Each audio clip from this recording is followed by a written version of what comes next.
Making the right choices for your future. The decisions we make play a powerful role in shaping our future. Many people associate economics with money, but at its core, it's a subject devoted to understanding decision making, how we weigh options, allocate resources, and navigate trade offs. Take the COVID-19 pandemic, for example. In hospital emergency rooms, healthcare workers faced intense choices every day, with limited resources but unlimited needs.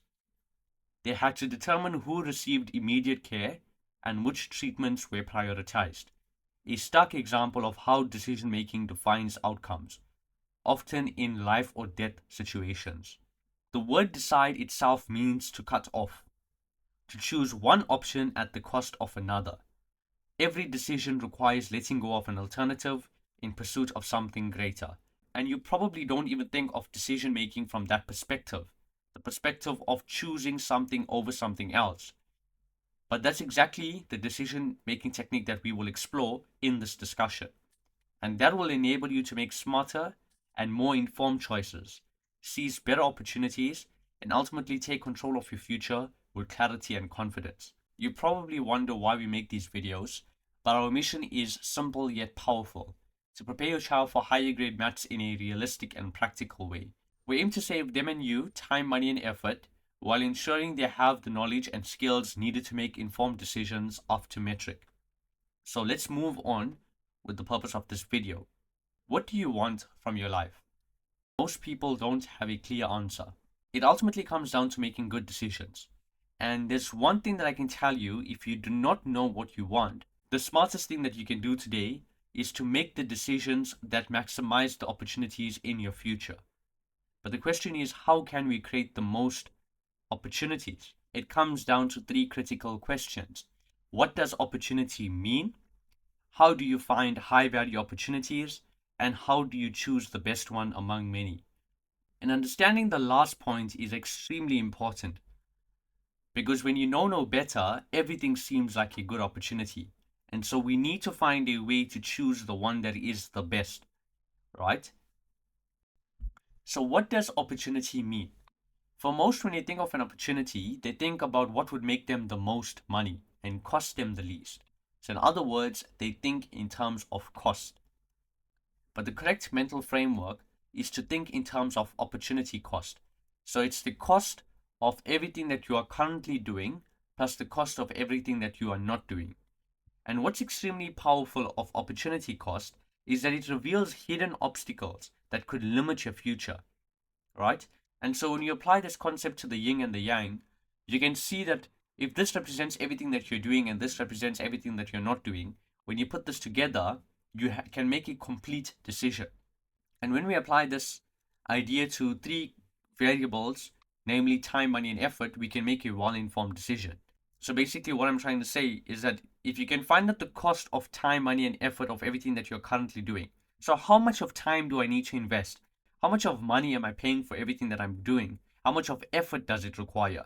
And if you can think of the cost of time, money, and effort of everything that you're not doing.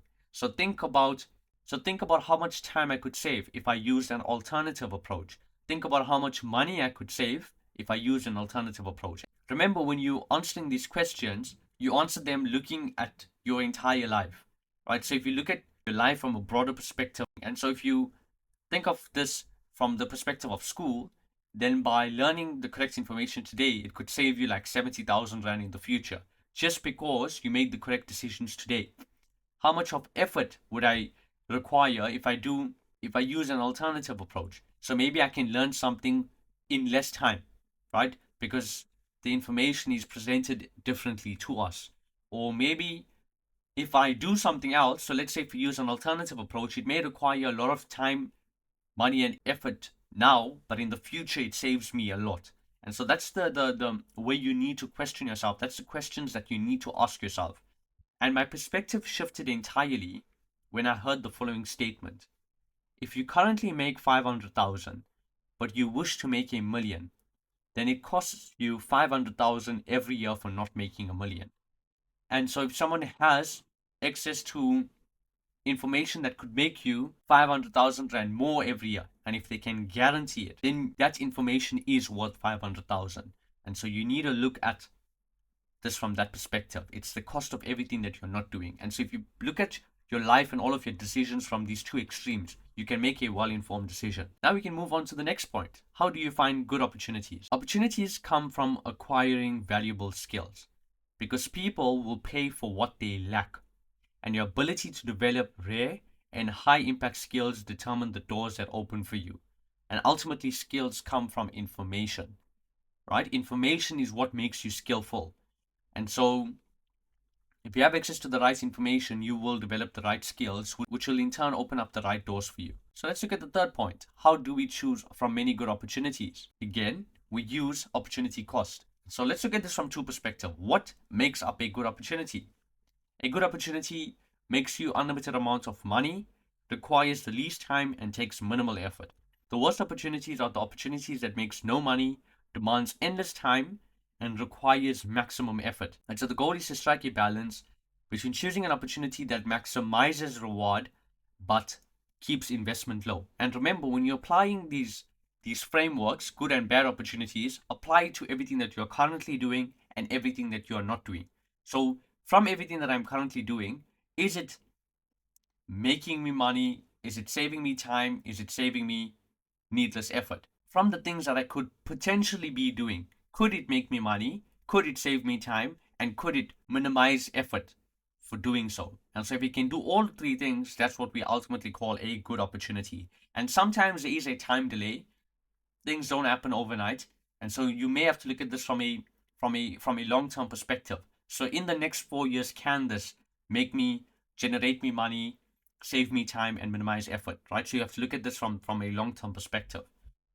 And so in the bigger picture is that ultimately everything starts off with information. So we need to choose the correct information. So the decisions that we make should be more about acquiring the correct information, because that will enable me to build my skills, which will ultimately lead to better opportunities. But the catch is, you cannot do everything. Excellence demands focus. So the most calculated decision is choosing the highest return opportunity with the least time investment. And yet again, whenever you need to make a decision, use opportunity cost. So find out what would make me the most amount of money in the least amount of time with minimal effort. And so if you can do that from all of these different opportunities that are in front of you or you want to potentially take, then you ultimately can make a very well-informed decision. Right, so let me give you some actionable steps that you can take to make and guide good decisions. Because sometimes we need constant reminding of the path that we are taking. And this is a very powerful quote that really emphasizes the idea. If I've seen further than others, it is by standing upon the shoulders of giants. Sir Isaac Newton. And so, if you learn from someone with 100 years of experience that has pure intentions, you can cram in 100 years of lessons. And so you must learn from those who have been through the path that you're about to take. And so instead of trying to reinvent the wheel and try to find yourself, go to people that have already done what you want to do. The second thing that you need to remember is focus.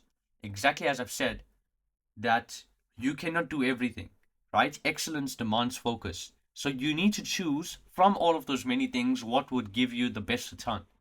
A sun's rays can cause fires that could engulf an entire forest. This in many ways emphasizes the ideas of focus. And so to be good at anything, you have to choose very few things, because it takes a lot more than you think to even be decently good at something. And so choose one thing, consult with people in that field, and stick to it for a long period of time. And the fourth thing that you need to remember is skills, beliefs, and traits. Skills are the tools, it's your abilities. Beliefs is why we do what we do.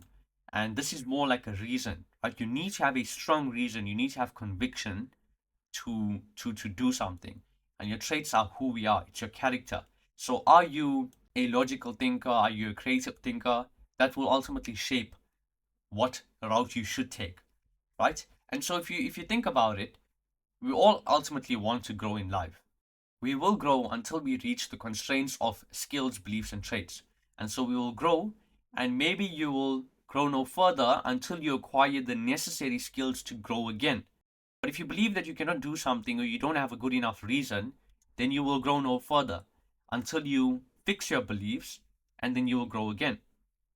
But then if you don't know who you are and what your strengths and weaknesses are, then you will grow no further until you answer those questions, and then you will grow again. And so your growth is limited by your current skills, traits, and beliefs. Beyond that, you reach a plateau. And so whenever you feel like you're not growing, it's either because you lack skills, the beliefs, and traits. And so if you can fix one of these, or maybe both of these, or maybe all of these, then you will ultimately grow.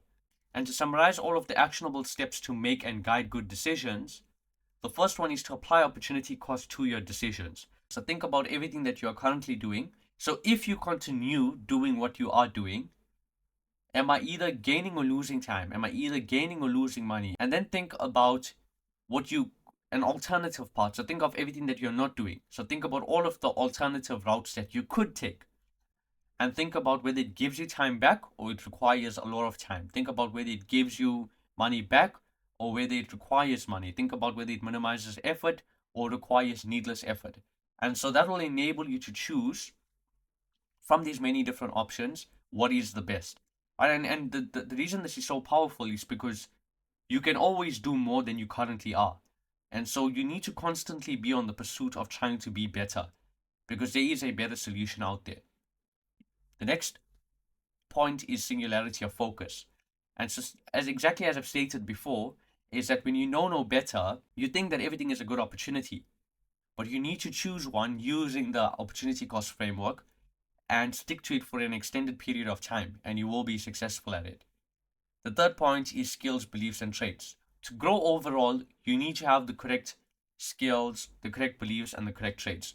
And so acquiring the correct information will obviously ultimately lead to the correct skills. Understanding your reason and having a strong conviction will ensure that you can do it for an extended period of time. And having the correct traits, understanding who you are, will heavily impact whether the path is for you. And again, when you're looking at these things, do not think of it in a short time frame. Think of it in a long time frame. And so if you apply this to school, don't think of it just in secondary school. You need to start to apply this at university and even after university, so when you enter the workplace. And lastly, follow the people that have already been there. And this is an extremely important point because what books teach us, really good books, is that you can learn 100 years of lessons in a fraction of the time. And so that's the reason why you need to follow people that have already been there. I've been exactly where you want to be. And if you apply these 4 different steps, you will be able to make good decisions. And at any point, if ever you doubt it, then you ultimately have the incorrect beliefs and traits. And you need to remember that you've screened from many opportunities why you're choosing this opportunity. And you need to understand that you cannot do many things at once. So to become even decently good at something, you need to focus on one thing.